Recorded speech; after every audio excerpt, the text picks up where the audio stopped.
हिंद, आपका स्वागत है हमारे न्यूज चैनल न्यूज एवन उज्ज्वल टाइम में। कृपया चैनल को सब्सक्राइब, लाइक, शेयर, कमेंट जरूर करें।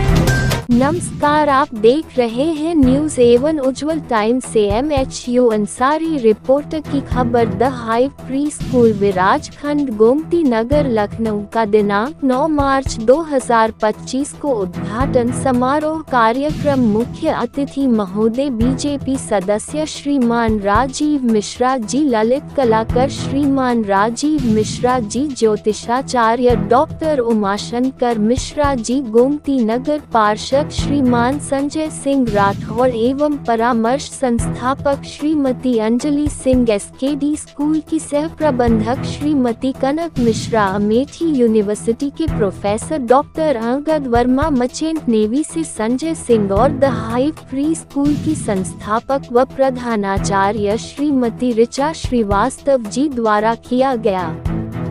कार्यक्रम का संचालन श्रीमती तरन्नुम खान द्वारा किया गया। The hive pre school Lucknow का पहला एकमात्र स्कूल है जो आपके लिए नई शिक्षा नीति लाया है।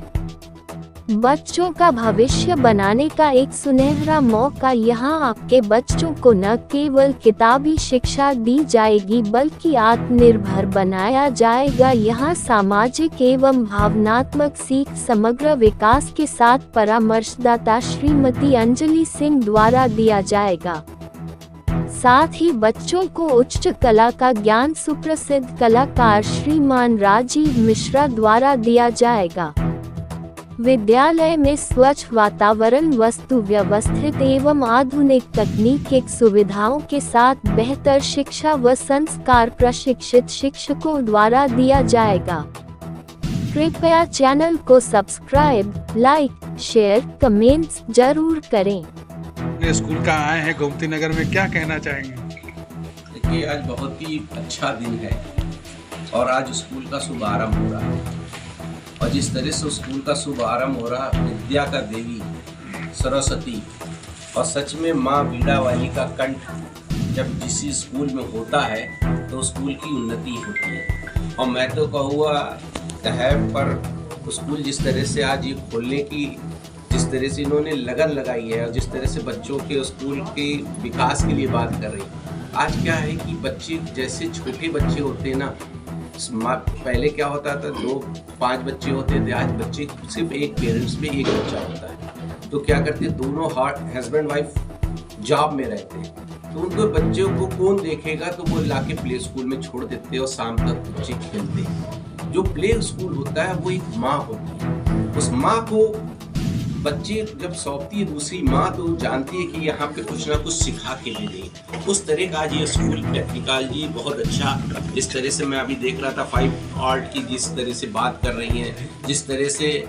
बच्चों को पढ़ाने का प्रयास करेंगी, जिस तरह से छोटे बच्चों को सिखाएंगी कि बॉल कितनी है, कि इसमें बॉल डालो तो कितनी 5 बॉल हुई, ऐसे कई खिलौने हैं, किस तरह से डिजाइन बनेगी, स्ट्रेचर बनेगा। छोटे छोटे बच्चों को कंसेप्ट देने का काम अगर कोई करेगा तो ये स्कूल करेगा। और जिस तरह से इस स्कूल की नींव रखी गई है, और सच में आज मैं, हमारी बहन है, मेरी लाडली बहन अंजलि जी बैठी है, दोनों जने बैठे इस स्कूल को कर रही हो अपनी। बड़ी चुनौती होती स्कूल खोलने की। स्कूल तो सब खोल देते लेकिन उसको स्कूल में उस शिक्षा का मंदिर जो है, उसमें मंदिर में जो बच्चे आते हैं उसको ज्ञान कैसे देना है, ये दोनों जने का बड़ी जिम्मेदारी होगी। और वहाँ से जब बच्चे आएंगे यहाँ पे, और जिस तरह से मैं देखा अभी पूरे स्कूल को घूमा, और जिस तरह से स्कूल की मैंने वातावरण देखा, पढ़ाई का योगदान देखा, पुस्तकालय देखा, अच्छी अच्छी किताबें भी रखी हैं वो पढ़ाएंगी। और छोटे छोटे बच्चों को जो सिखाना है, जिस तरह से साउंड भी रखा है, उनको म्यूजिक द्वारा माध्यम से भी पढ़ाई जाएगी। ये पहला स्कूल मुझे लखनऊ का लग रहा है कि बहुत अच्छा स्कूल है। मैं दोनों को बहुत ज़्यादा बधाई देना चाहता हूँ, अभिनंदन करना चाहता हूँ। और जिस तरह से दोनों जने ने ये प्रयास किया है, मैं चाहूँगा कि एक सफल प्रयास उन्होंने किया है और इतनी हिम्मत रखी है इस स्कूल को लेके रेंट पे खोलना। मैं दोनों को बधाई देता हूँ, दोनों बहनों को। और निश्चित मैं सफलता ये जरूर होगी, और जब आदमी की लगन होती है तो स्कूल निश्चित सफलता की ओर जाता है। और मैं ये जानता हूँ कि मैं गांधी जी से सुनता था 5 बच्चों से आज 70,000 बच्चों को करा है। ये भी स्कूल जो प्ले आज स्कूल खुला है, ये भी मुझे लगता है कि इन लोग की दोनों बहनों की लगन से ये स्कूल कीर्तिमान लखनऊ में स्थापित करेगा। मैम, जैसे बी हाइव नाम आपने स्कूल का रखा है, तो ये कॉन्सेप्ट क्या कहलाता है? मतलब कि जो गुच्छा शहद जहाँ पे कलेक्ट होता है, और ये कौन करता है? मधुमक्खियाँ। इनका काम क्या होता है? ये फ्लावर जितने भी फूल होते हैं वहाँ से रस कलेक्ट करती है और उससे क्या बनाती है? शहद। और ये इनका इंडिविजुअल वर्क नहीं होता, ये ग्रुप एक्टिविटी इनकी होती है।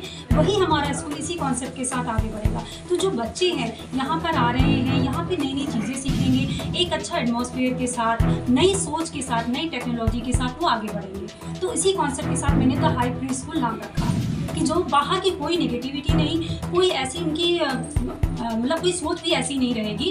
और जो हमारा जो शहद होता है, जो हनी होता है, उसका काम क्या होता है? वो बहुत हेल्दी होता है। एक तो स्वीट तो होता ही होता है और बहुत लॉन्ग लाइफ तक उसका जो है वो ख़राब नहीं होता, एज इट इज़ होता है। तो जो हमारे यहाँ के बच्चे निकलेंगे, वो जब बाहर किसी भी स्कूल में जाएंगे, किसी भी प्रोफेशन में जाएंगे, तो एक अलग ही नाम वो रोशन करेंगे। क्योंकि यहाँ से जो उनकी अपब्रिंगिंग होगी, जो यहाँ से इनका जो बेस, जो एक स्ट्रॉन्ग बेस हम देंगे, उसके साथ नई सोच के साथ, नई टेक्नोलॉजी और स्किल के साथ वो बाहर निकल के एक अपनी नई पहचान बनाएंगे। और हमारे चैनल के माध्यम से पेरेंट्स को क्या संदेश देना अभी तो चाहिए? हम सबको यही बताना चाह रहे हैं कि हमारा स्कूल जो ये फर्स्ट टाइम है parent counselling and child counselling session के साथ आ रहा है, जिसमें एवरी फ्राइडे हम बच्चों को काउंसलिंग सेशन देंगे, जिसमें हम कोलैबोरेट कर रहे हैं मिसेस अंजलि सिंह के साथ। ये मेरे साथ स्कूल में कोलैबोरेट कर रही हैं। आजकल की जनरेशन में मोस्टली कोविड के बाद जो ये प्रॉब्लम देखी गई है कि बच्चे जो न्यूक्लियर फैमिली में होते थे, उसके बाद वो टेक्नोलॉजी मतलब कि फ़ोन से ही कनेक्टेड रहते हैं। उन्होंने कोई ग्रुप एक्टिविटी नहीं देखी, बच्चे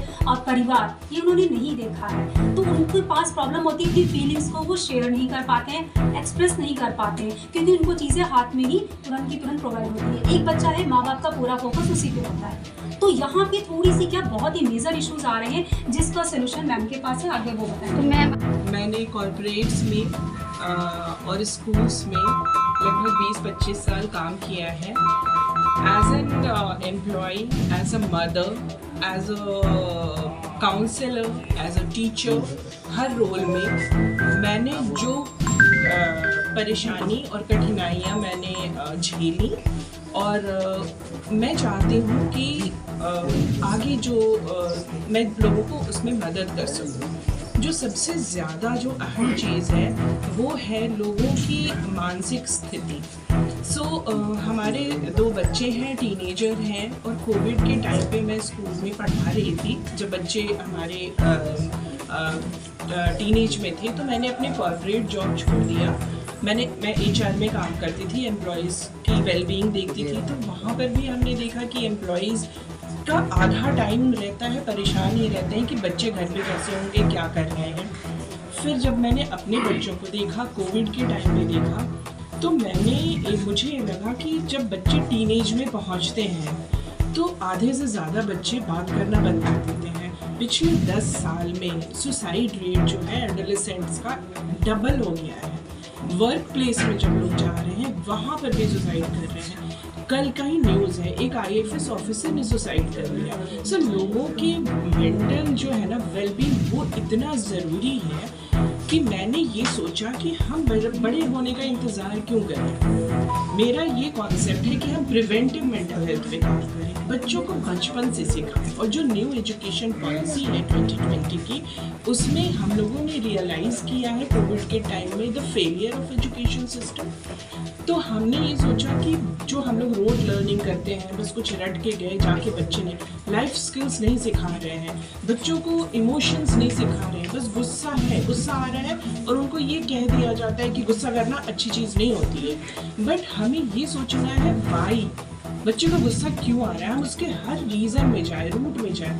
तो यहाँ पे द हाइव प्री स्कूल में हम लोगों ने ये शुरुआत करी है कि हम बच्चों को बचपन से सिर्फ कॉग्निटिव वेलबींग ना करें, सिर्फ उनको किताबी शिक्षा ना दें, उनके होलिस्टिक डेवलपमेंट पे दें ध्यान, जहाँ पे बिसाइड्स उनके फिजिकल डेवलपमेंट, बिसाइड्स उनके कॉग्निटिव डेवलपमेंट, हम लोग उनकी सोशल एंड इमोशनल लर्निंग पे ध्यान दें। तो जैसे हम लोग जो है इस एक्टिविटी में बच्चों को ये सिखाएंगे, स्टोरी टेलिंग, माइक एक्टिविटी, वो उनका कॉन्फिडेंस बिल्ड करेगा। और उनको वो समझेंगे कि आज उन्होंने जो महसूस किया वो क्या महसूस कर रहे हैं, उसको एक्सप्रेस कैसे करेंगे। तो उनको बच्चों को हम सिखाएंगे कि आपकी जो फीलिंग है वो आप शेयर करो, और हम उसका सॉल्यूशन सिखाएंगे। हम उनको माइंडफुलनेस और मेडिटेशन भी सिखाएंगे कि अगर बच्चे को गुस्सा आ रहा है, मेरा खुद का बच्चा जब छोटा था वो कोई गेम खेलता था, वो रिमोट फेंक देता था और पेरेंट्स क्या करते हैं, डांट देते हैं, थप्पड़ लगा देते हैं कि ये बच्चा सुन नहीं रहा है। तो हम ऐसा नहीं करके उसको सिखाएंगे कि गुस्सा आ रहा है तो गुस्से को कैसे शांत करें, आप ब्रीदिंग कैसे करें, एक्सरसाइज कैसे करें। ये सब चीज़ें हम उनको एक फाउंडेशनल ईयर से सिखाएंगे कि जो बच्चे फाउंडेशन ईयर में जो उनकी जो नींव होती है ना, उसको मजबूत करने से तभी हम आगे अपने समाज को और नेक्स्ट जनरेशन को हम कर पाएंगे। तो दिहाई स्कूल और परामर्श मिल करके प्रिवेंटिव मेंटल हेल्थ पे फोकस कर रहे हैं, जो फर्स्ट टाइम लखनऊ के किसी स्कूल में इस लेवल से, इस उम्र से हो रहा है। और आजकल के पेरेंट्स जो हैं उनको बच्चों की जैसे डिजिटल वर्ल्ड में होने से, सोशल मीडिया की वजह से पेरेंट्स को खुद बहुत मुश्किल हो रही है। पेरेंट्स खुद इतनी फास्ट टेक्नोलॉजी चेंज को खुद अडेप्ट करने में खुद फ्रस्ट्रेट हो जाते हैं, खुद परेशान हो जाते हैं, तो वो बच्चों को गाइड नहीं कर पाते हैं। तो हम पेरेंट्स को भी गाइड करेंगे।